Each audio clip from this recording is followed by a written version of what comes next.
చనిపోవడానికి సిద్ధంగా ఉన్న ముసలి కిషోర్ గ్రద్ద దగ్గరికి చిల్లర దొంగతనాలు చేస్తూ జీవించే రాణి పిచ్చుక వచ్చింది. అప్పుడు ముసలి కిషోర్ గ్రద్ద బాధగా గొంతు తడబడుతూ, వచ్చావా రాణి?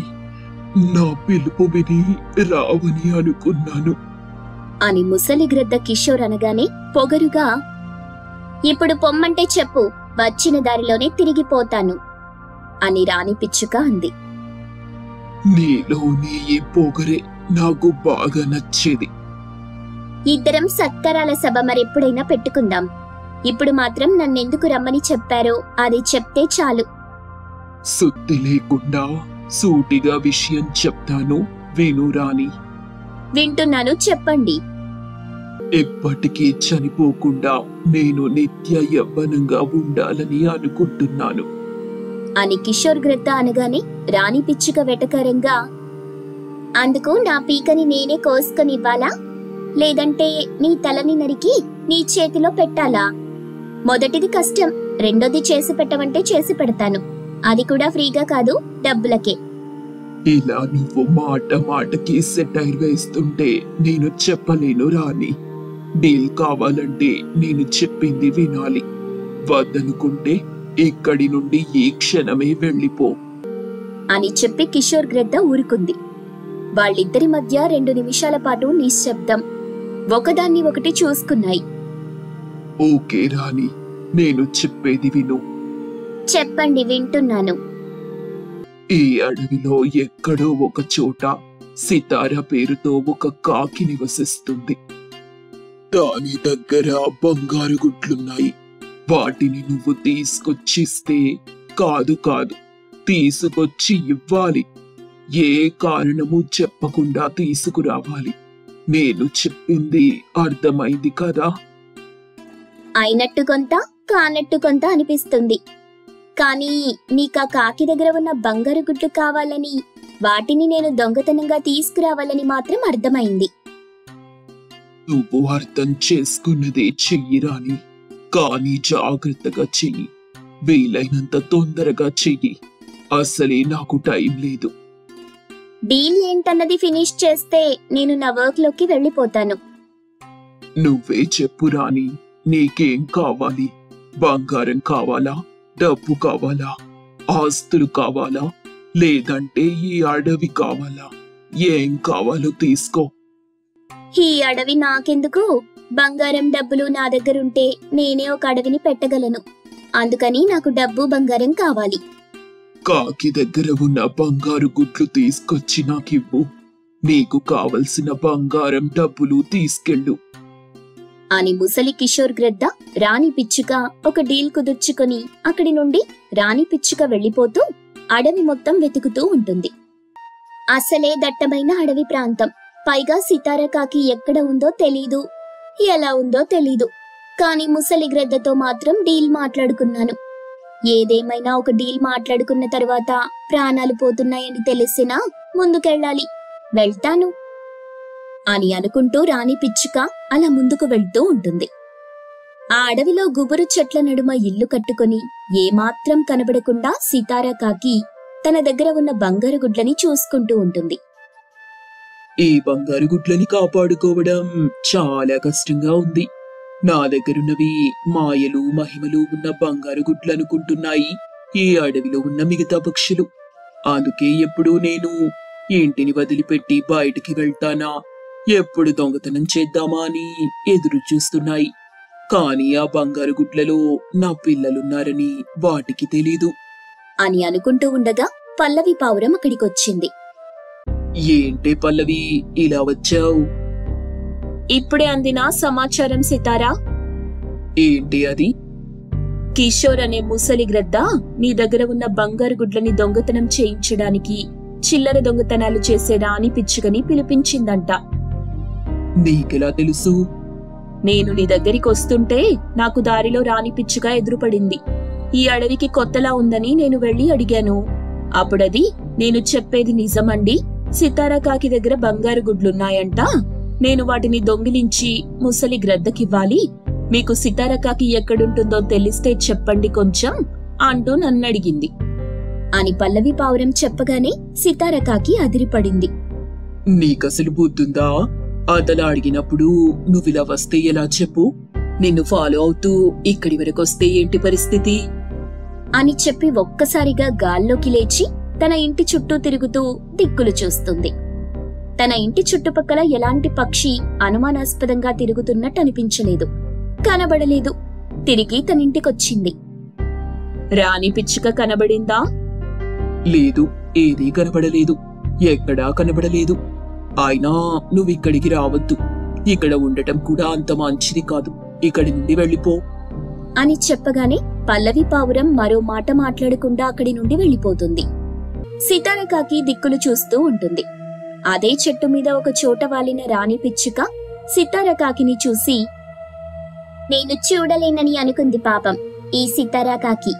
ఇప్పుడు నేను చూశానని తెలిస్తే ఏమవుతుంది? గుండె పగిలి చేస్తుంది కాబోలు అని అనుకుంటూ నెమ్మదిగా సితారకాకి దగ్గరికి వచ్చింది. సితారకాకి కంగారుతో, ఎవరు నువ్వు? ఎందుకు నా దగ్గరికి వచ్చావు? నేనెవరు, ఎందుకొచ్చాను పల్లవి పావురం మొత్తం తమరికి చెప్పిందని నాకు తెలుసు. అందుకని డ్రామా చేయకుండా నీ దగ్గరున్న బంగారు గుడ్లిచ్చేస్తే నేను తీసుకుని వెళ్లి ముసలి గ్రద్దకిస్తాను. దాంతో కిషోర్ గ్రద్ద నాకివ్వాల్సిన డబ్బులు బంగారం ఇచ్చేస్తాడు. నేను సంతోషంగా బ్రతుకుతాను. చూడు రాణి పిచ్చుక, నేను చెప్పేది జాగ్రత్తగా విను. ఆ ముసలి గ్రద్ద అనుకుంటున్నట్టుగా నా దగ్గరున్నవి మాయలు మహిమలు ఉన్న బంగారు గుడ్లు కావు. నేను పొదిగిన గుడ్లవి. అందులో నా పిల్లలుంటారు తప్ప మరొకటుండవు. నాకు తెలుసు నువ్విలా ఒక కథని అల్లుతావని, చక్కని కథనంతో కమ్మని మాటలు కూడా రాస్తావని. నేనేది పడితే అది నమ్మను. నీకు నువ్వుగా తీసుకొచ్చి ఆ బంగారు గుడ్లిస్తే మంచిది, లేదంటే అని చెప్పగానే సితారకాకి ఆలోచించటం మొదలెట్టింది. తనలో తాను, రాణి పిచ్చుకతో ఎందుకొచ్చిన గొడవ? బాగా ఆలోచన చేసి తగిన గుణపాఠం చెప్పాలి అనుకొని కొంచెం బాధగా, రాణి పిచ్చుక, నా బంగారు గుడ్లని నేనిచ్చినా తీసుకెళ్తారు, ఇవ్వకున్నా తీసుకెళ్తారు. ఎలా అయినా తీసుకెళ్లటం మాత్రం వాస్తవం, అంతేనా? అవును సితారకాకి, ఏదేమైనా నీ దగ్గరున్న బంగారు గుడ్లు తీసుకెళ్లటం ఖాయం. అర్థం చేసుకుని ఇస్తే మనిద్దరికీ మంచిది, లేదంటే ఈ రోజు నేను నా బంగారు గుడ్లని చూసుకుంటాను, నువ్వు రేపురా, ఇస్తాను అని చెప్పగానే రాణి పిచ్చుక అది నిజమని నమ్మింది. నన్ను చూసి భయపడింది, అందుకే రేపిస్తానని చెప్పింది, లేదంటే పరిస్థితి మరోలా ఉండేది అనుకుంటూ అక్కడి నుండి వెళ్లిపోతుంది రాణి పిచ్చుక. ఆ రోజు రాత్రి తన ఇంట్లో పడుకోకుండా రాణి పిచ్చుక నుండి తన బంగారు గుడ్లను ఎలా కాపాడుకోవాలో ఆలోచన చేస్తూ ఉంటుంది సితారకాకి. ఎంత ఆలోచన చేసినా రాణి పిచ్చుక నుండి తన బంగారు గుడ్లని కాపాడుకునే ఆలోచన గాని ఐడియా గాని రావటం లేదని బాధపడుతుండగా కుమారి కొంగ వచ్చింది. సీతారకాకి, నీ గుడ్లని కాపాడుకునే ఒక ఐడియా నా దగ్గరుంది, చెప్పమంటావా? చెప్పవే కుమారి కొంగ, ఐడియా ఉందని ఇప్పుడా చెప్పటం? ఇంతకీ ఏంటో ఐడియా? నువ్వెలాగో ఇంట్లో నుండి బయటికి రావు, కావలసిన సరుకులు తెచ్చిపెట్టుకో. అదంతా నేను చూసుకుంటాను కుమారి కొంగ. ముందుగా నీకొచ్చిన ఐడియా ఏంటో చెప్పు. నీ ఇంటి చుట్టూ రాత్రి పగలనే తేడా లేకుండా కరెంటు షాకును పెట్టు. ఈ విషయం మన వాళ్లతో చెప్పు. వేరే వాళ్ళకి తెలీదు కాబట్టి మనం ధైర్యంగా అనుకున్న పని చెయ్యాలి, లేదంటే నీ బంగారు గుడ్లు నీకు దక్కవు, తర్వాత నీ ఇష్టం అని చెప్పి కుమారి కొంగ అక్కడి నుండి వెళ్లిపోతుంది. సితారకాకి కూడా బాగా ఆలోచించి తన ఇంటి చుట్టూ కంటికి కనబడని సన్నని కరెంటు తీగని పెట్టుకుంది.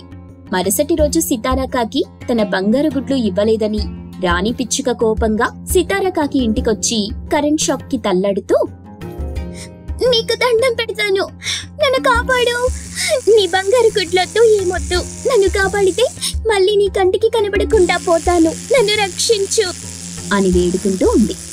సితారకాకి జాలి కలిగి రాణి పిచ్చుకను కాపాడుతుంది. కృతజ్ఞతగా రాణి పిచ్చుక దండం పెట్టి అక్కడి నుండి వెళ్లిపోతుంది. ఎండాకాలం నడుస్తోంది. సూర్యుడి మంటకి అడవి తల్లి అల్లాడుతుంటే విధవరాలైన తులసి పిచ్చుక నీళ్లకుండ నెత్తిన పెట్టుకుని ఎండిపోతున్న అరటి చెట్టు దగ్గరికొచ్చింది. నీళ్లని ఆ చెట్టుకు పోసింది. ఆ అరటి చెట్టు మాయా చెట్టని తులసి పిచ్చుకకి తెలీదు.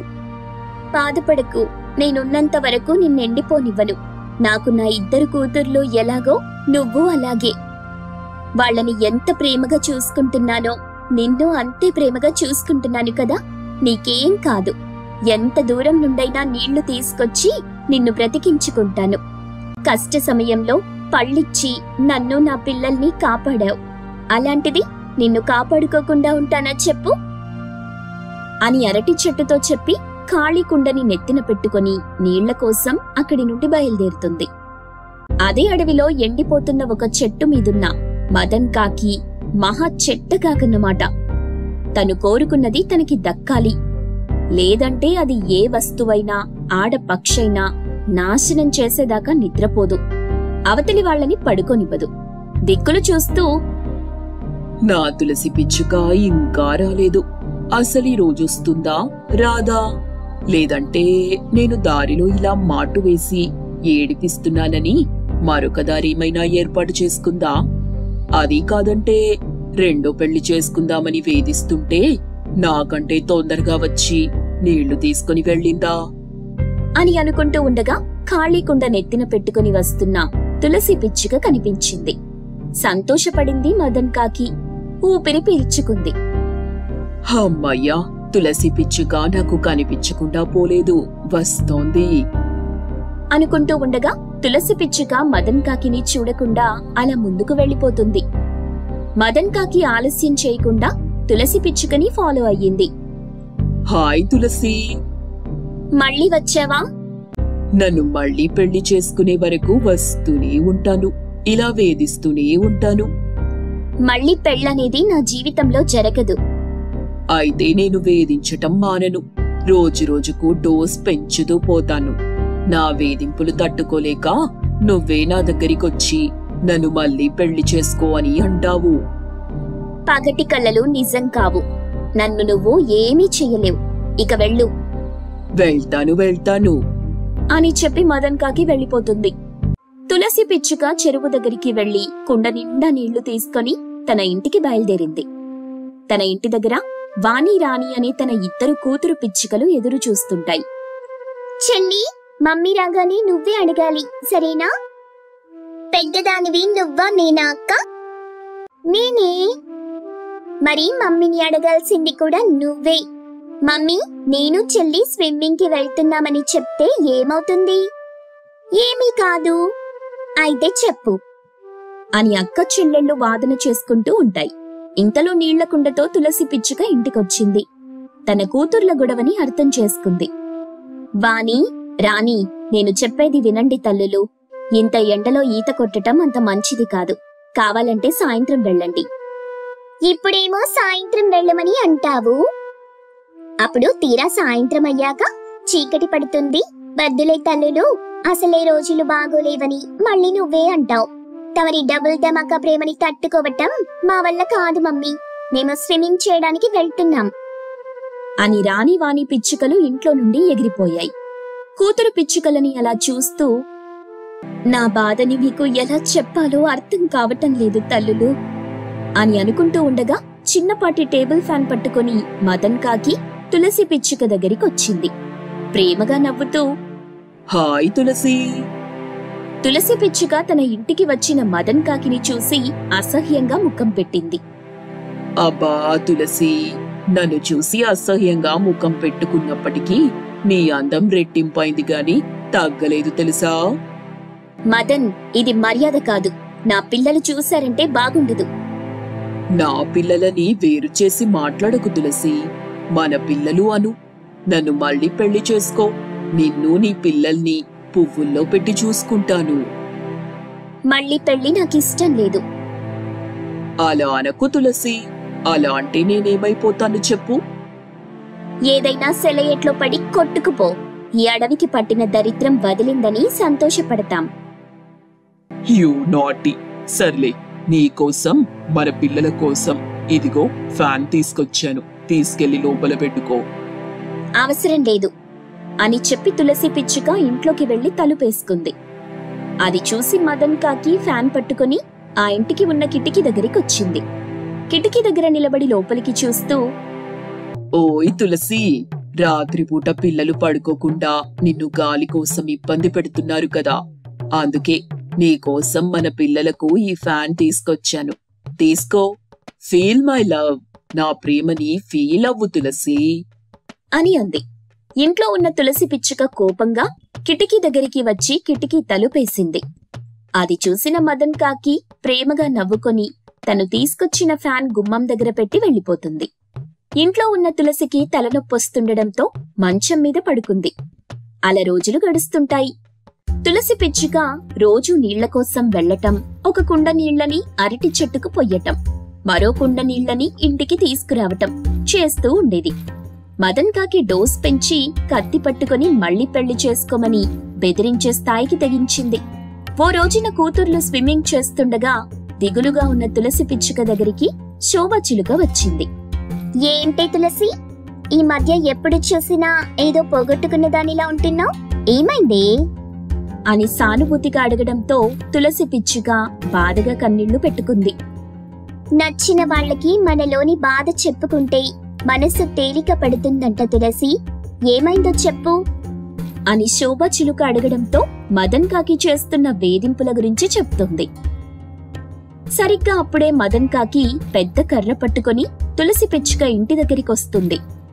నన్ను పెళ్లి చేసుకోమని అడుగుతుంటే నీకు బాగా అలుసయ్యాను కదా, ఇప్పుడు చూడు అని చేతిలోని కర్రతో ఇంటి పైకప్పు మొత్తం నాశనం చేస్తుంది. పైకప్పు లేని తులసి పిచ్చుక ఇంటిని చూసి రాక్షసంగా నవ్వుతుంది. అప్పుడు శోభచిలుక, వాడితో జాగ్రత్తగా ఉండవే, అసలే వాడు రాక్షసుడు, పిల్లలతో ఇంటికెళ్ళు, ఒంటరిగా ఎప్పుడూ ఉండకు, వాడికి కనిపించకు, జాగ్రత్త తులసి అని అక్కడి నుండి వెళ్లిపోతుంది. విధాత రాత ఎలా ఉంటే అలా జరుగుతుంది అని తన కూతుర్లని తీసుకుని అక్కడి నుండి బయలుదేరి తన ఇంటికొస్తుంది. ఇంటి పైకప్పు మొత్తం కూలిపోయి కనిపిస్తుంది. అంతే, గుండెలు పగిలేలా తులసి పిచ్చుక ఏడుస్తుంది. అది చూసి కూతురు పిచ్చుకలు కూడా బోరున ఏడుస్తుంటాయి.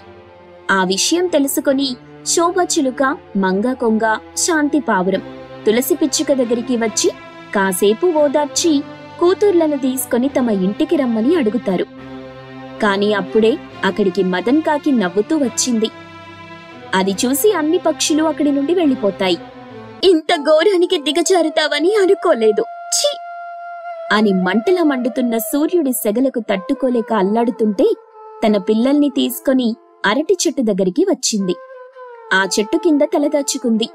అప్పుడు ఆ అరటి చెట్టు, తులసి పిచ్చుక, నీకు జరిగింది నాకు తెలిసింది, బాధపడకు, నేనున్నాను కదా, నేను చెప్పినట్టు చెయ్యి, ఆ మదన్ కాకి నిన్నేం చెయ్యదు, నీ ఇంటిని కూడా నాశనం చెయ్యదు అంటుంటే తులసి పిచ్చుక షాక్ అయింది. క్షణం తరువాత తేరుకొని, నువ్వు మాట్లాడగలవా? నేనొక మాయా చెట్టుని, నేను మాట్లాడతాను. నా ఆకులను తీసుకెళ్లి ఇల్లు కట్టుకో. ఆ ఇల్లు నీకు, నీ పిల్లలకు ఎంతో ఉపయోగపడుతుంది. ఎండాకాలంలో చల్లగా ఉంటుంది, చలికాలంలో వేడిగా ఉంటుంది, వర్షాకాలంలో వెచ్చగా ఉంటుంది. వెళ్ళి అరటి ఆకులను తీసుకెళ్లి ఇంటిని కట్టుకో అని చెప్పగానే తులసి పిచ్చుక సంతోషంగా అరటి ఆకులు తీసుకొని తన ఇంటికొస్తుంది. మాయా అరటి ఆకులతో ఇల్లు కట్టుకుంటుంది. ఆ ఇంట్లో తన పిల్లలతో తులసి పిచ్చుక సంతోషంగా ఉంటుంది. అరటి ఆకుల ఇంటిని చూసిన మదన్ కాకికి ఎక్కడలేని కోపం వచ్చింది. ఓహో, తులసి పిచ్చుక, అరటి ఆకుల ఇల్లు కట్టుకున్నావా? ఇప్పుడు చూడు అని చెప్పి ఎగురుతూ వచ్చి ఇంటి మీద వాలి తన ముక్కుతో పొడుస్తుంది. అంతే, తన ముక్కు విరిగిపోతుంది. అయినా పంతానికి పోయి తన కాళ్లతో ఆకులను నాశనం చేయాలని చూసింది. అంతే, తన 2 కాళ్లు పని చేయకుండా పోతాయి. మదన్ కాకి పొగరు దిగిపోతుంది. అయ్యో, నా ముక్కు, నా ముక్కు, నా కాళ్ళు అని బాధపడుతూ కన్నీళ్లు పెట్టుకుంటూ ఉంటే తులసి పిచ్చుక వచ్చింది. నన్ను మన్నించు తులసి, నాపై దయ చూపించు అని వేడుకుంటున్న మదన్ కాకిని ఓదార్చి తన ఇంట్లోకి తీసుకొచ్చి పిల్లలతో కలిపి సాకటం మొదలెట్టింది తల్లి మనసున్న తులసి పిచ్చుక.